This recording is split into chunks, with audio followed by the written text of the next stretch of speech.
Janubiy Koreyada xavfsizlik birinchi o'rinda, yo'l tirband, mashina ko'p, pulli yo'ldamiz. Ogohlantirishi qaraydi. Ogohlantirishi dodasi qisqasi. Mashinani olib qo'ygan qarang.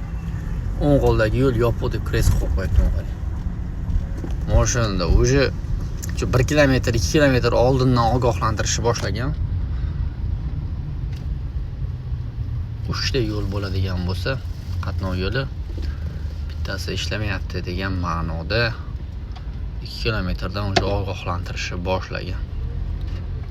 Sababi yo'llarda mana bunaqa daraxtlarni, o'tlarni tozalash, kesish, obodonlashtirish ishlari olib borilmoqda.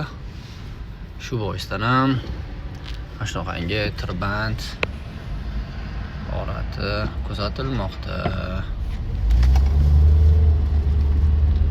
Janubiy Koreyada yo'l harakat qoidalariga amal qilish juda ham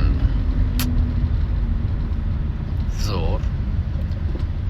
Obodonlashtirishni ishlashi, yo'llarni toza tutishi,